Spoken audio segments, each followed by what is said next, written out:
Welcome back to the Bishop Fox live stream. I'm Aleth Dennis, one of our co-hosts today. I am on the red team at Bishop Fox as a senior security consultant and focus predominantly on tabletop exercises and social engineering. And I'm Lindsay Von Tisch, a consultant pen tester here at Bishop Fox, where I focus on application security and IoT OT devices. This afternoon, we have joining with us today, Chloé Messdaghi. She is head of threat research at Protect AI.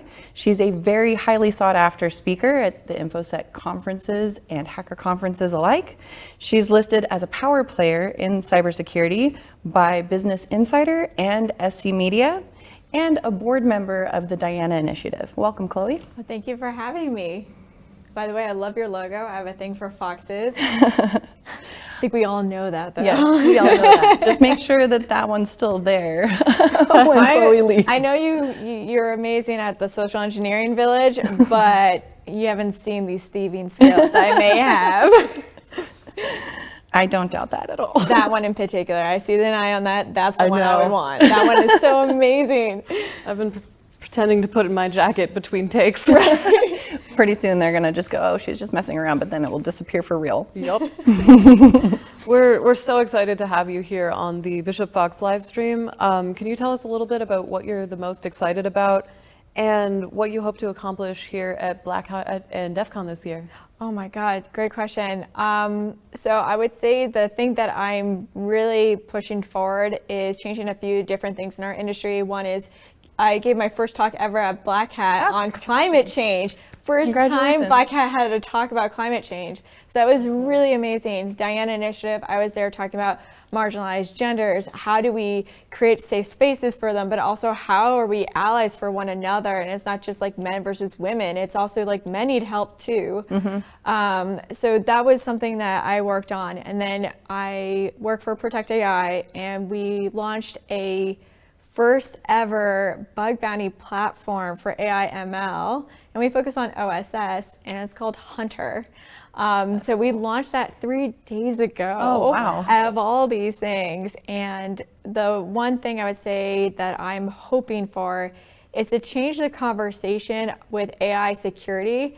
Let's drop the ChatGPT conversation, the LLM conversation, because there's way bigger threats at this time, and we're avoiding it completely.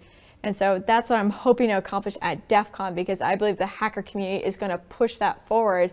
So then the Black Hat folks know, and by Black Hat folks, I mean the people that attended the conference will actually hear and listen and move this forward at this time. Be the threat that you wish to warn about. Right? Exactly. As a leader in the cybersecurity field, what do you see as some of the most pressing challenges in the right now and in the next coming years? Misinformation on AI.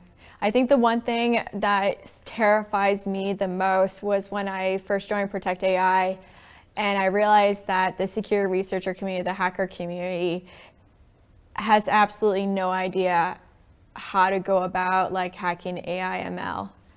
That terrifies me, because that means there's so many vulnerabilities out there and we don't know how to solve it. And data scientists and ML developers, their whole thing is not security. So they're wholly relying on us, and we don't even know, we can't even get our talk straight. Like just a few months ago, we were still having a conversation saying like, don't call it AI, call it ML. But at the end of the day, it's like, let's move past that. Let's get to the serious stuff. Yeah. That's really important. And you're the head of threat research at Protect AI, an organization focusing on building a safer AI-powered world. What are some of your concerns or direct threats that you see to AI, or that you see coming like to AI? Oh, geez. The one, I mean, my colleagues would say like supply chain is going to be one of the main ones. For me, the thing that terrifies me the most is data poisoning. I remember I was on this call with an individual when I just started working there, and I was always hearing about this red light green thing as an example. So they always say like data poisoning, and the things you need to be worried about when it comes to AI security is, say, for example, a threat actor changes the light when you're driving your car to like green when it should be red, and causing collisions and traffic incidents to occur. But to be honest, the one that really hit me hard was the fact knowing that threat actors, for example, in Russia and Ukraine and what's going on right now, is that threat actors from Russia have been able to get a hold into the drones of Ukraine. And so the drones are programmed by a certain image. If they see a certain image, they'll target and shoot at it. So they had a program that had an image of what a Russian tank looks like, so to fire at a Russian tank. But threat actors changed it around into a school bus. Oh, goodness.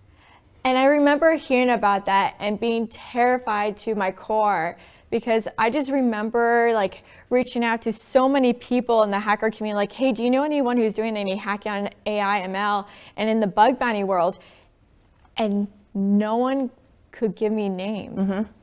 And that's terrified me, because I'm like, oh my God, we're talking about people's lives. We're not talking about traditional security. We're talking about people's lives. We're talking about our world. We're talking about chaos. If we don't step up and build this bridge right now, I don't know what's going to end up happening. And it's not to catastrophize here, but the reality is like, we are not prepared for this at all. Absolutely agree. Yeah, I think you're doing amazing work to highlight just the importance of starting to focus there. Sort of in the opposite direction, what are some things you're excited about as far as AI possibly helping from a security side? Well, I honestly believe the hacker community is the community that will always be there to protect us and the society that we live in. And the one thing I have so much faith and hope is because, for example, we're just at the Misinformation Village giving a talk about like what are the real threats in AI security. And in that room, people were taking down notes. People were just, they were dumbfounded in their face, like, oh my God, I didn't know that this is something that I need to be aware of. So that's letting me know the hacker community, they just need to know about these things. And when they do, I know that they're curious like a fox. And they're gonna do whatever they can to figure out, what do I do next? And that's the thing I love about DEF CON. And it's that place where you start movements and you create that change that we need. Absolutely. Yeah, I love what you just said about starting movements and creating change here. And you're just such an incredible catalyst for that. Thank you. I will not blush today. So Chloe, we've heard that Protect AI launched something exciting for security researchers recently. Can you tell us some more about that? Yeah, so Hunter, it's hunter.mlsecops.com. And it's the world's first ever AI ML bug bounty platform. And we were focusing on OSS at this time. And when we launched it, the other thing was because, remember I was saying earlier that I was trying to find security researchers in this space and I couldn't find any. So before we launched, I was like, we need to get educational content out there too to help people that are trying to break into this industry or this particular area field to know what they're doing so they don't feel like they're dealing with imposter syndrome. And by the way, no one should experience imposter syndrome because no one's in it. So nothing to compete or compare yourself with, which is fantastic. But so mlsecops.com, we have a community of data scientists, ML developers, security researchers that are building bridges and communicating and learning from each other of how to fix this gap right now in AI ML security. But we also have educational content of videos of how to hack, like, you know, the various different vulnerabilities that my colleague Dan has found. He found like the ML flow, like look it up, it's incredible. Like, it will change your world when you're thinking about hacking things like AI. Those vulnerabilities are very serious. Yeah, absolutely. Is there anything else that you'd like to tell us about MLSecOps, the initiative, and how you're working with others to accomplish that? Yeah, I would say when we were just doing that panel at the Misinformation Village, it was really interesting because we had one of our colleagues was standing up in the back and noticed that people were opening it up on their phone, like looking at the website because they're eager to learn, because for the first time for many of them in that room, all they knew about was LLM as the only pressing issue when it came to AI ML security. So we started seeing people joining the Slack group, and then Hunter has a Discord. And so we've seen a surge of people getting on the Discord, having conversations, and like trying to find this challenge. So we have a challenge. So every month we drop a new challenge, and these are boosted amounts. So the payout is like way more, like this one is 40% more. So if you can find vulnerabilities on Hugging Face transformers, you can get 50K. Oh my goodness. Wow. That's the thing. Like I've been telling bug bounty hunters, I'm like, you think that your bounties are big. Yeah. Wait until you see this, because AI bounties are massively bigger. And when you find one, it kind of does a trickle effect. Like right. We were talking about this earlier, it changes people's lives, that type of income. Yeah, no, absolutely. And I think it also incentivizes the opposition for attackers to start investing more time and effort into that space, because there is an incentive. You make a dedicated effort to spend time contributing to charitable cybersecurity issues, like being a board member for the Diana Initiative. Can you tell us more about this and what inspires you and what you focus on there? Oh man, that's a big question.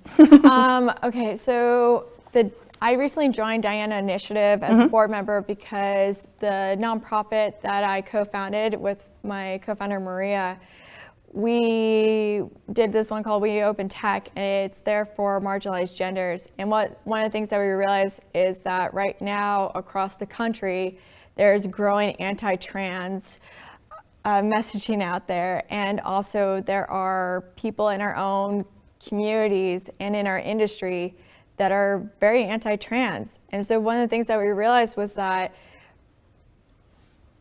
companies didn't want to donate because they were worried how their board members would react, how the people would react to it. And this left us with like, okay, so the only way we're gonna get change now is literally collaborating with each other.